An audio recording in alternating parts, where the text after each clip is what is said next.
take a verdict. For more details, you can call us on 0962 965883, 0979 753010, or email us info@camnettvafrica.com. Terms and conditions apply. Join us on Camnet TV every Monday, Tuesday, Thursday and Friday at 17:45 hours on a new program dubbed The Verdicts.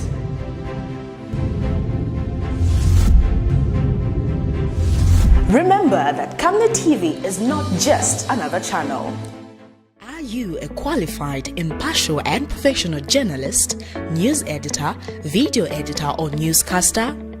Camnet TV is looking for more professionals in the media industry. For more details, call 0962 965883 or send your details to our email info@camnettvafrica.com. Camnet TV, not just another channel. And now the Midday news in detail.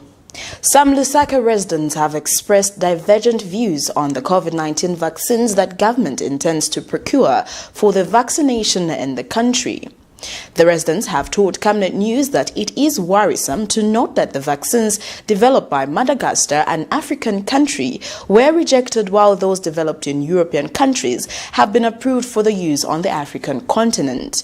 Meanwhile, others have told Camnet News that they will take the vaccines provided they prevent the spread of the pandemic.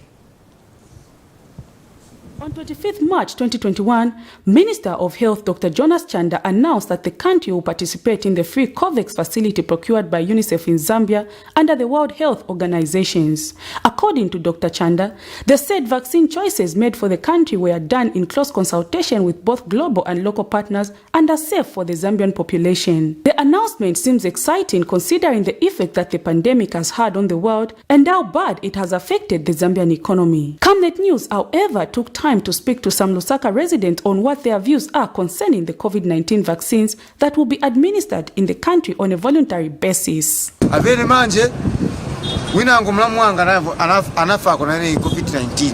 So hapa niona munga mangwala yakabwera ya ine kulina kumbali kwanga niyo pa kumalira mangwala nyala ndira kumbali kwanga ningandio lasisa ngati yabwera kulini mangwala oro yabwere kurasi watingarasiwe maestizo uti waya anachadopezeka after vantu vambiri vafa vanapeza bwanji avamanzi kuti apezeka tiwa katirasi tingade bulukwini kufa yetu kuyopa but ife nangu timabiri vambiri kambiri mkuli mulongoro mangwara yakubwere amene ayofe siya kulupira kuti wanapanga bwanji wanachita bwanji kulasisa tingandurasisa pantu yo COVID-19 shupa sana fi songati kuntu ishonyereti kushusha kuri COVID okulingana nemotuleya muri kashtaka Juni rintu ama virus yaninika sana okuyapamu.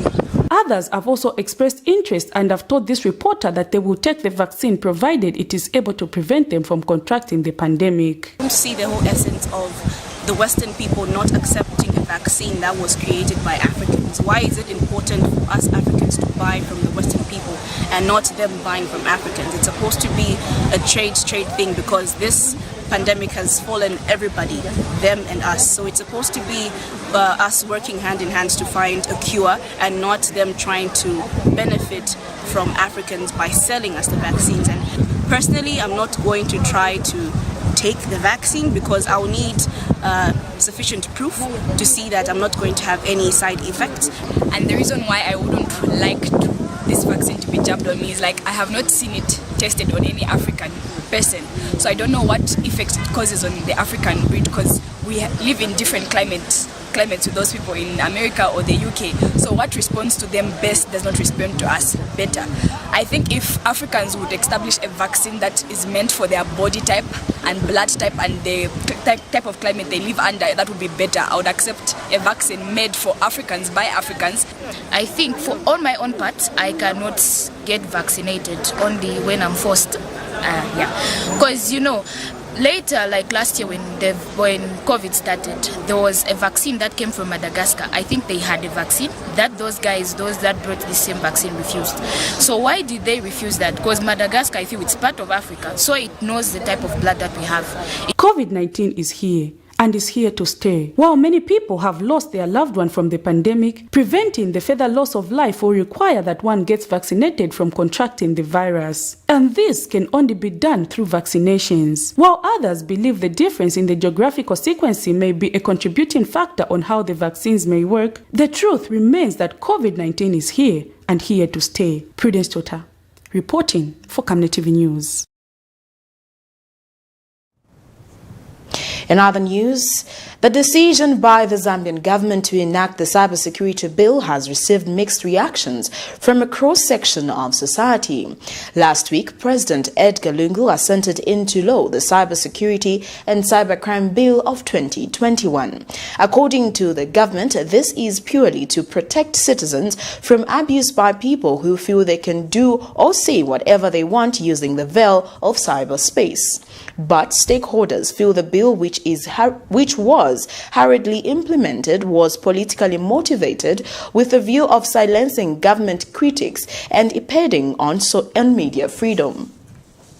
President Edgar Lungu signed the Cybersecurity and Cybercrimes Bill of 2021 into law on Tuesday, 23rd March 2021, and hoped the law will bring sanity to the way the internet is used in Zambia. According to the government, the cybersecurity law is meant to promote the responsible use of social media platforms as well as ensure provision of cybersecurity in the country. However, it is the same law government critics feel hinders citizens' freedoms and the right to privacy, which are fundamental human rights. To the first sight, it looks pretty good, but when you go into it and analyze what is being talked about in the cyber bill, then you see how threatening it is for us individual activists and for us as young people. Because already the media space, you've seen media houses being shut down for communicating information to the public. So now, as young people, we feel the social media space is a good space for us to be able to communicate what we feel is right.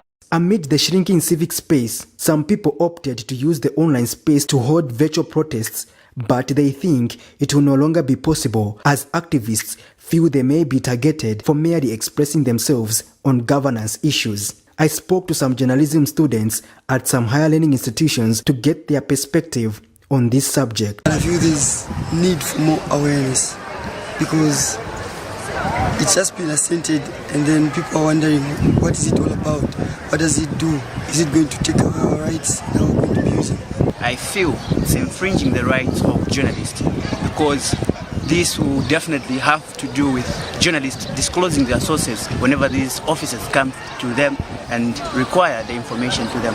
So if a lot of information is given out and they just try to balance things, I think that will sit well with us.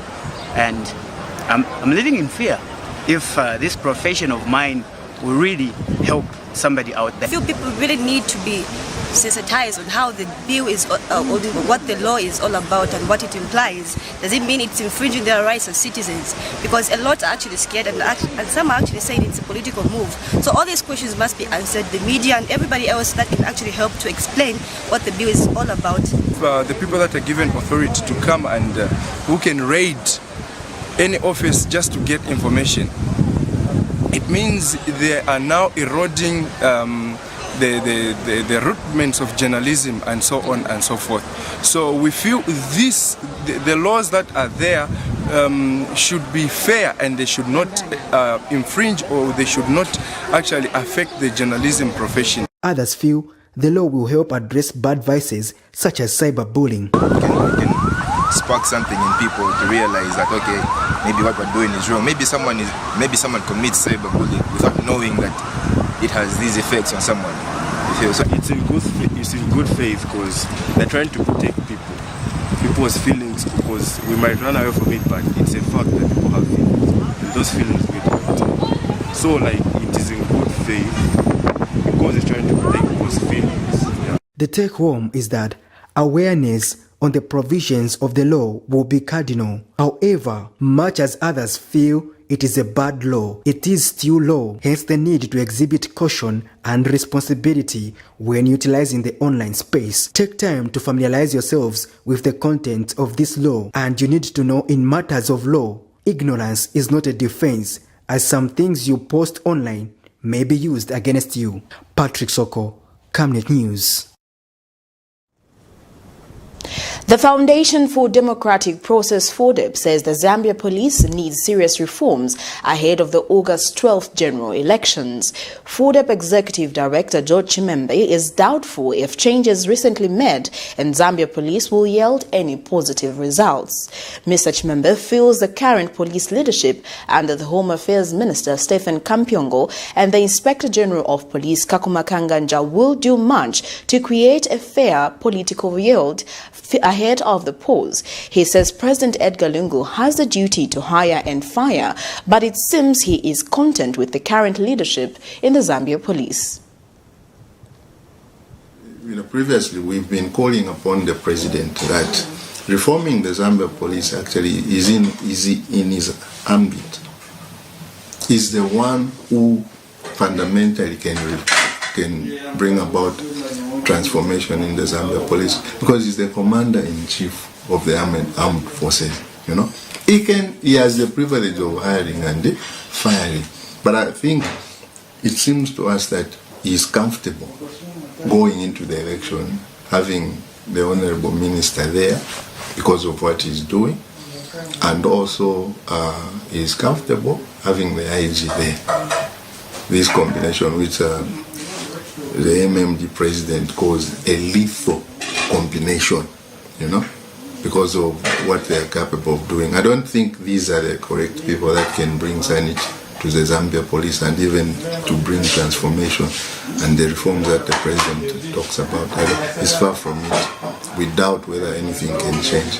Maybe after 6 months we may see the IG going if it doesn't transform, but we are not seeing any transformation coming in place. Well, that news item brings us to the end of Camnet TV Midday News, but before we go, the headlines once again. FODEP calls for reforms in the Zambia police ahead of elections. Zambians are still skeptical of the COVID-19 vaccines as well as the cybersecurity bill. Well, that is all. Thank you for joining me. I am Precious Mzea Sakaleji. Good afternoon and stay safe.